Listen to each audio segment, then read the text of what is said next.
Mamá, quiero que mi verdadero padre me lleve al altar.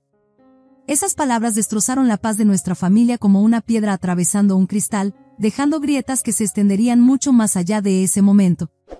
Soy Luciana, y esta es la historia de cómo la boda de mi hija se convirtió en el campo de batalla donde el amor, la lealtad y el dinero chocaron, obligándonos a todos a cuestionar qué es lo que realmente hace a un padre. Mi esposo Eduardo no es el padre biológico de Isabella, pero durante 15 años, ha sido todo lo que un padre debe ser. Entró en nuestras vidas cuando Isabella tenía apenas 5 años, llenando el vacío que dejó Marco, su padre biológico, quien desapareció poco después de que ella naciera. Donde Marco dejó vacío, Eduardo trajo calidez, estabilidad y amor incondicional. Recuerdo los primeros días de nuestra relación, observando cómo Eduardo manejaba el delicado equilibrio de convertirse en parte de la vida de Isabella. Nunca se apresuró, nunca presionó. En cambio, siempre estuvo presente con pequeños gestos que decían mucho, un libro nuevo por aquí, un peluche por allá. Nada extravagante, solo detalles pensados que decían, te veo, me importas. Un recuerdo permanece cristalino, el primer recital de danza de Isabella después de que Eduardo entrara en nuestras vidas. Tenía 6 años, toda nervios y tul, practicando tanto su rutina de ballet como el baile folclórico en nuestra sala. La noche antes del espectáculo, casi lloraba, convencida de que olvidaría cada paso. Eduardo pasó horas con ella, desglosando cada movimiento, creando rimas graciosas en inglés y español para ayudarla a recordar la secuencia. Gira como princesa, salta con gracia, twirl like a princess, jump with grace, you're going to be perfect, mi pequeña bailarina. Ese era Eduardo, siempre presente, siempre apoyando. No solo miraba desde las gradas, se sumergía en el mundo de Isabella. Cuando luchaba con matemáticas en la secundaria, se sentaba con ella en la mesa de la cocina noche tras noche, paciente y alentador, incluso después de días agotadores en el trabajo. Se aseguraba de que tuviera todo lo necesario para el ballet, zapatos, tutús, lecciones privadas cuando se acercaban grandes presentaciones. No solo firmaba cheques, ni invertía en sus sueños. Pero la sombra de Marco siempre estuvo presente. Había momentos en que Isabella preguntaba por él, con una mirada en sus ojos que ninguna niña debería tener. Recuerdo un día del padre cuando preparó 2 tarjetas, una para Eduardo, llena de bromas internas y detalles amorosos, y otra para Marco, esperanzada pero cautelosa. La tarjeta para Marco nunca fue reconocida, y vi cómo mi hija aprendía otra dura lección sobre la decepción. Eduardo manejaba estos momentos con una gracia que todavía me asombra. Nunca hablaba mal de Marco, nunca trató de reemplazarlo. En cambio, permanecía constante, un faro en las tormentas de incertidumbre de Isabella. Cuando recibió una carta de Marco en su cumpleaños número 13, llena de disculpas y promesas que pronto resultaron vacías, Eduardo estuvo ahí para ayudarla a recoger los pedazos. Esa Navidad, cuando las promesas de seguimiento de Marco nunca llegaron, Isabella cayó en una profunda tristeza. Eduardo respondió creando una elaborada búsqueda del tesoro navideña en nuestra casa, con acertijos y pequeños regalos. Al final, Isabella volvía a reír, sus ojos brillando de alegría en lugar de lágrimas. Ese es Eduardo, el tipo de padre que no solo resuelve problemas, sino que los transforma en momentos mágicos. Los años pasaron, y Eduardo siguió siendo el pilar de Isabella. Lloró más fuerte que nadie en su graduación de secundaria, dio el discurso más conmovedor en su fiesta y se aseguró de que pudiera asistir a la universidad sin la carga de préstamos estudiantiles. Era el padre que estaba presente, día tras día, año tras año. Cuando Isabella anunció su compromiso con Nicolás, su novio de largo tiempo, fue durante una de nuestras cenas familiares. Estábamos todos reunidos alrededor de la mesa, compartiendo historias y riendo, cuando Isabella se levantó, nerviosa jugando con algo en su bolsillo. El anillo captó la luz mientras lo mostraba, y Eduardo fue el primero en levantarse de su silla, envolviéndola en un abrazo de oso que parecía contener todo el amor del mundo. «Queremos darte el mejor día posible», declaró Eduardo, ofreciéndose de inmediato a pagar la boda. «Nada menos que lo mejor para nuestra niña». Isabella estaba encantada, abrazándolo repetidamente, lágrimas de felicidad en sus ojos. Desde ese momento, Eduardo se volcó en la planificación de la boda con su entusiasmo característico. Asistió a cada visita al lugar, probó innumerables muestras de pastel y se sentó en reuniones con floristas y decoradores. Siempre presente, siempre apoyando, siempre asegurándose de que la visión de Isabella fuera la prioridad. Pero entonces Marco reapareció, y todo cambió. Todo comenzó de manera sutil. Isabella empezó a reconectarse con su padre biológico, y al principio, éramos cautelosamente optimistas. Siempre había anhelado una relación con él, y entendía su deseo de darle otra oportunidad. Los cambios en su comportamiento hacia Eduardo al principio eran casi imperceptibles, una invitación olvidada para una reunión de planificación de la boda aquí, una sugerencia desestimada allá. Luego vino la cena que cambió todo. Isabella compartía emocionada algunas ideas para la boda que Marco había sugerido, cuando Eduardo dio su opinión. Ella lo interrumpió a mitad de la frase, diciendo con desdén: Marco y yo ya decidimos eso. El dolor en los ojos de Eduardo era palpable, aunque trató de ocultarlo con un leve asentimiento. La transformación continuó. Isabella comenzó a llamar a Marco papá delante de Eduardo, algo que nunca había hecho antes. Empezó a consultar a Marco sobre cosas que antes discutía con Eduardo, problemas con el coche, consejos financieros, decisiones de la boda. Eduardo nunca se quejó, pero podía ver que estaba luchando por encontrar su lugar en esta nueva dinámica. Intenté hablar con Isabella una mañana mientras tomábamos café. Cariño, he notado que has estado un poco distante con Eduardo últimamente. ¿Está todo bien? Su respuesta fue defensiva, casi molesta. Mamá, estás exagerando. Solo estoy ocupada con la boda y reconectándome con Marco. Es mucho que manejar. Lo entiendo, presioné suavemente, pero Eduardo te quiere mucho. Ha hecho todo lo posible para que tu boda sea perfecta. Solo siento que lo estás dejando de lado. Fue entonces cuando soltó la bomba que desencadenaría una reacción en cadena que ninguno de nosotros pudo haber previsto. Mamá, agradezco todo lo que Eduardo ha hecho, pero Marco es mi verdadero padre. Quiero que él me lleve al altar. Quiero darle esa oportunidad. Las palabras quedaron flotando en el aire como humo, acre y asfixiante. Eduardo ya había sido prometido ese honor meses atrás, y ya había derramado lágrimas de alegría ante la perspectiva. Ahora lo estaban relegando por un hombre que había estado ausente durante la mayor parte de la vida de Isabella. Las cosas se deterioraron rápidamente después de esa conversación. Isabella se volvió más descarada en su desdén hacia Eduardo, más decidida a darle a Marco todos los roles significativos en la boda. El hombre que la había criado, amado y apoyado en todo, estaba siendo relegado al estatus de un simple invitado. Una semana después, durante otra cena familiar, Isabella hizo oficial su decisión. Marco estaba allí, sentado en el lugar que siempre había sido de Eduardo en la mesa. El simbolismo no pasó desapercibido para ninguno de nosotros. He estado pensando mucho en la boda y en los roles que todos jugarán, anunció Isabella, evitando mirar a Eduardo.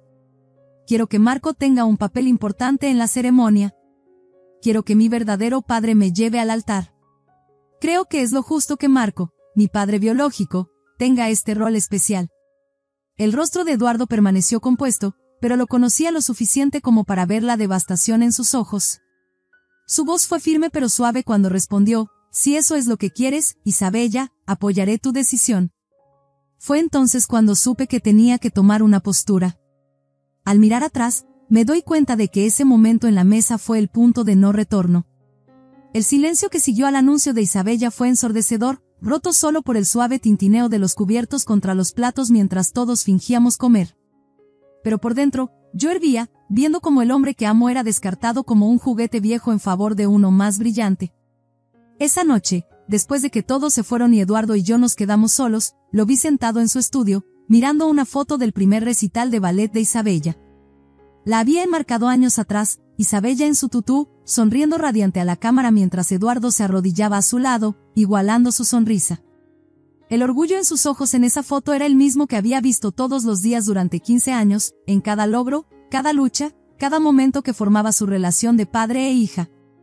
Fue entonces cuando tomé mi decisión. Si Isabella quería reescribir la historia, fingir que Eduardo no había sido su verdadero padre todo este tiempo, entonces tal vez necesitábamos reconsiderar su apoyo financiero para la boda también. No se trataba del dinero, se trataba del respeto, de reconocer el papel que Eduardo había jugado en su vida. Cuando se lo mencioné a Eduardo, su reacción inmediata fue protestar. No, Luciana, dijo, sacudiendo la cabeza. No podemos hacerle eso a ella. Esta boda significa todo para Isabella. ¿Y tú significaste todo para ella alguna vez?, respondí, con la voz quebrándose.